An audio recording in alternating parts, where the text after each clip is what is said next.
Bismillahirrahmanirrahim. Assalamualaikum warahmatullahi wabarakatuh. Syukur alhamdulillah kita bisa berjumpa lagi di channel ini. Harapan dan doa saya, semoga saudaraku semuanya selalu diberikan kesehatan, dilapangkan rezekinya, diampuni dosa-dosanya, dan dipanjangkan umurnya. Amin ya rabbal alamin. Sahabat beriman yang dirahmati Allah, tak ada kebahagiaan yang paling diimpikan oleh manusia selain dicintai oleh penciptanya, Allah Subhanahu wa Ta'ala. Berbagai cara dan upaya kita lakukan supaya bisa mendapatkan ridho dari Allah Subhanahu wa Ta'ala, baik itu dalam ibadah, aktivitas, bahkan dalam hendak tidur pun kita selalu ingin mencari ridho Allah Subhanahu wa Ta'ala. Hal tersebut kita lakukan semata-mata untuk bisa mendapatkan perhatian dari Sang Khalik. Karena keutamaan ketika kita dicintai Allah Subhanahu wa Ta'ala, insya Allah kita akan mendapat kenikmatan di dunia, terlebih lagi kenikmatan di akhirat. Rasulullah Shallallahu Alaihi Wasallam pernah bersabda, apabila Allah mencintai seorang hamba, maka dia menyeru Jibril, sesungguhnya Allah mencintai fulan, maka cintailah ia. Maka Jibril pun mencintainya. Lalu Jibril menyeru penduduk langit, sesungguhnya Allah mencintai si fulan, maka cintailah ia. Maka penduduk langit pun mencintainya. Setelah itu kecintaannya diteruskan kepada penduduk di bumi. Hadis riwayat Bukhari. Sahabat beriman yang dirahmati Allah, lalu apa ciri-cirinya kalau kita disayang Allah? Yang pertama adalah dibukanya pintu amal soleh sebelum kematian. Rasulullah Shallallahu Alaihi Wasallam pernah bersabda, apabila Allah menginginkan kebaikan kepada seorang hamba, Allah akan jadikan ia beramal. Dikatakan, apakah dijadikan beramal itu? Beliau bersabda, Allah bukakan untuknya amalan soleh sebelum meninggalnya, sehingga orang-orang yang berada di sekitarnya ridho kepadanya. Hadis riwayat Ahmad dan Al-Hakim. Dari hadis tersebut sudah jelas dikatakan bahwa jika Allah menghendaki kebaikan pada hambanya, maka Allah akan menjadikan hamba tersebut beramal soleh sebelum wafatnya, dan menjadikan hamba tersebut senantiasa bertaubat kepada Allah Subhanahu wa Ta'ala atas segala kesalahannya dalam setiap nafasnya, sehingga ketika hamba yang dikehendaki Allah tersebut meninggal dunia, maka ia meninggal dalam keadaan husnul khotimah dan diampuni segala dosa-dosa yang dikerjakan semasa hidupnya di dunia. Sungguh sangatlah beruntung seorang hamba yang dicintai Allah Subhanahu wa Ta'ala tersebut. Lalu yang kedua, dipercepat sanksinya di dunia. Rasulullah Shallallahu Alaihi Wasallam pernah bersabda, apabila Allah menginginkan kebaikan kepada hambanya, Allah akan segerakan sanksinya untuknya di dunia. Dan apabila Allah menginginkan keburukan kepada hambanya, Allah akan membiarkan dosanya di dunia sampai Allah membalasnya di hari kiamat. Meski salah satu tanda seseorang yang dicintai Allah Subhanahu wa Ta'ala adalah dipercepat sanksinya di dunia, akan tetapi kita tidak dianjurkan untuk meminta kepada Allah agar dipercepat sanksi kita di dunia, karena belum tentu kita akan sanggup untuk menghadapinya. Ada kisah menarik yang mungkin bisa menjadi pelajaran untuk kita semua. Dikisahkan dari Anas radhiyallahu anhu, Rasulullah Shallallahu Alaihi Wasallam pernah menjenguk seorang laki-laki Muslim yang sedang sakit parah, sampai kurus dan lemah seperti seekor burung kecil. Kemudian Rasulullah Shallallahu Alaihi Wasallam bertanya kepadanya, apakah kamu pernah berdoa ataupun memohon sesuatu kepada Allah? Sahabat tersebut menjawab, ya, saya pernah berdoa.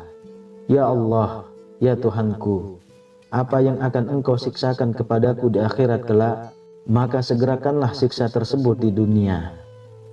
Mendengar pengakuan itu, Rasulullah Shallallahu Alaihi Wasallam pun berkata, Subhanallah, mengapa kamu berdoa seperti itu? Tentu kamu tidak akan tahan.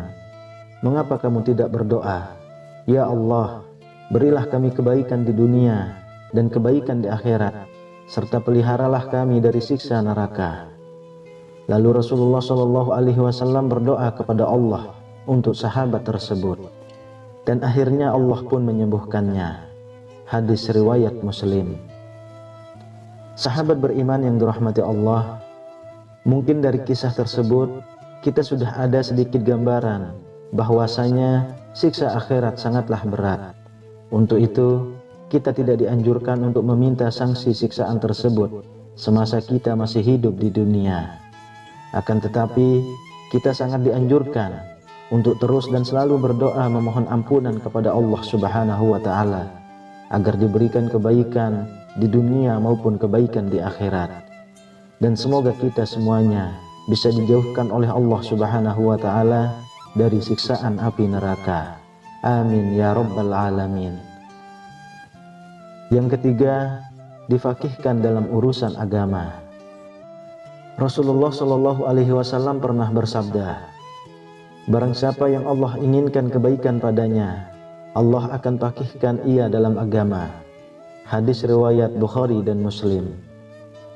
Yang dimaksud difaqihkan adalah pemahaman yang Allah Subhanahu wa Ta'ala berikan kepada seorang hamba, sehingga ia mendapat pemahaman yang lurus terhadap Al-Quran dan hadis, di mana kefakihan ini bersumber dari kebeningan hati dan dari akidah yang sahih. Karena saat hati dipenuhi dengan hawa nafsu, maka orang tersebut tidak akan dapat memahami Al-Quran dan hadis dengan benar. Lalu yang keempat, diberikan ujian. Rasulullah Shallallahu Alaihi Wasallam pernah bersabda, barang siapa yang Allah inginkan kebaikan, Allah akan memberinya musibah. Hadis riwayat Bukhari dan Ahmad. Sahabat beriman yang dirahmati Allah, musibah tidak selalu berkaitan dengan azab Allah yang ditimpakan kepada kita. Akan tetapi, musibah sebetulnya adalah ujian bagi seorang hamba untuk menguji tingkat ketakwaan kita kepada Allah Subhanahu wa Ta'ala.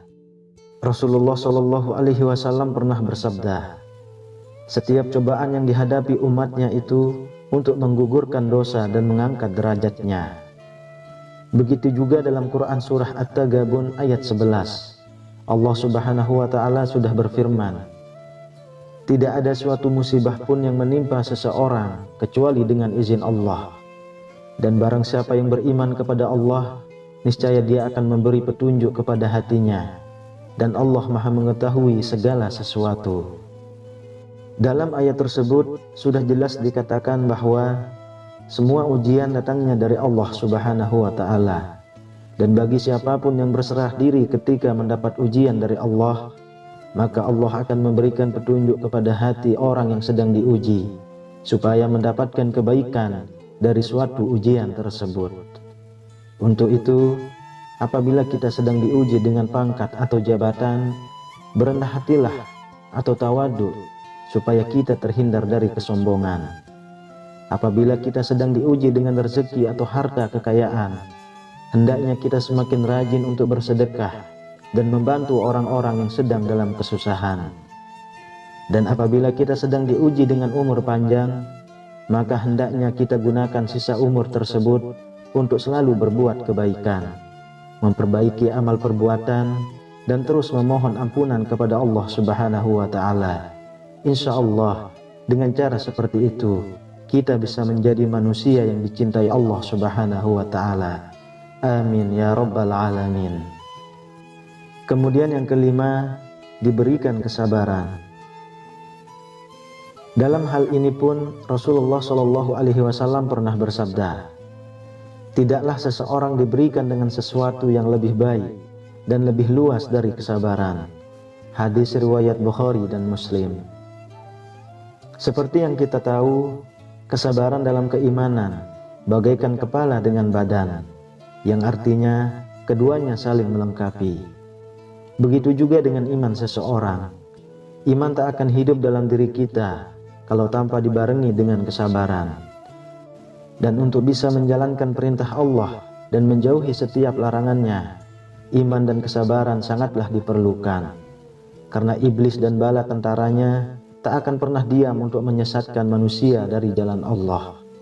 Untuk itu, mari kita semuanya berdoa. Semoga kita semuanya bisa menjadi salah satu di antara hamba-hamba yang dicintai Allah Subhanahu wa ta'ala. Amin ya rabbal alamin. Wallahu a'lam bishawab. Demikian yang bisa saya bagikan. Semoga bermanfaat untuk kita semua. Assalamualaikum warahmatullahi wabarakatuh.